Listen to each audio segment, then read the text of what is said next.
I'm a twice published poet and author. His first novel is coming out this year or next year, and I'm on Brave New Words, a poetry slam project for secondary school students across Ireland. When did you start writing and writing poetry and things like that? I wrote my first poem when I was 8, called Marley's Poem, after reading Charles Dickens' A Christmas Carol, and my teacher, who was called Mr. Spark, didn't believe it, and he didn't believe I wrote it, so he called my mother in. She told me I had written it, and then 3 years later when I was 11, that poem came runner-up in the Young Writer of the Year for the whole of the UK. Yeah, and how did you get into the career then of writing? Well, I was working in advertising, and I wasn't writing because I was too busy with advertising. And I was working in the, I was selling space, not working in creative. And I found myself quite successful, but quite unhappy. And I was turning 30 the following year, so I decided to give up my career, move to Connemara, sign on the dole, and give myself 5 years to make a living out of it. And then 3 years later I started doing this. Yeah. So I've been making a living out of it ever since. And have you got a favourite piece that you wrote yourself? Oh, favourite piece? Yes, I do. Yeah. I've got, I've got a children's book called The Back Mariner, which is unpublished, but it's all written in verse. And that's probably my favourite thing I've ever written. Mm-hmm. Yes, so I've got a poem in my last collection called Birdman Spawns, which is probably about 7 minutes long. It's probably my favourite poem I've ever written.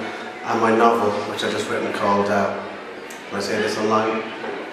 It's called The Firstborn Bastard of a Battered Wife, based on my own life story growing up in a women's refuge and a children's home. So they're 3 things I'm really proud of. Yeah. So you've had a very successful career, but what would you say in your eyes has been your biggest accomplishment? This. What I'm doing with the schools, yeah. Yeah. Definitely. And what's been the best advice you've ever been given, or something that you like to live by as a writer? Well, I think the best advice, and I don't think I was ever given it, I just think it's a conclusion I came to, was just follow your dreams. Yeah. So whatever you like doing the most, whatever you're best at, stick at it. There's actually a thing on YouTube by an English philosopher, a Beat Generation philosopher called Alan Watts. It's called If Money Was No Object, What Would You Do?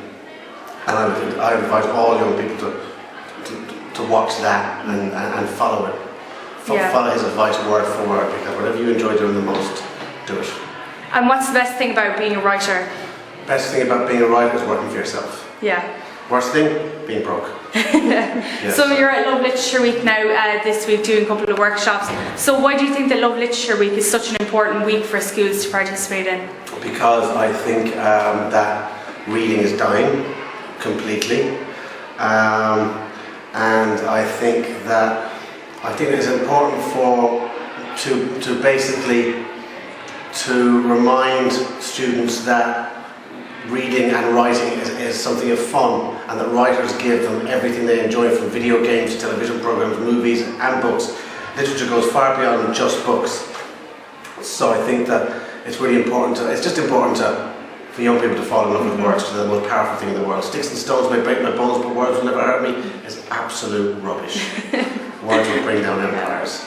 Well, it was great to talk to you. Thanks so much for taking your time out as well, and we wish you the best of luck. Thank you very much for this. Thank you.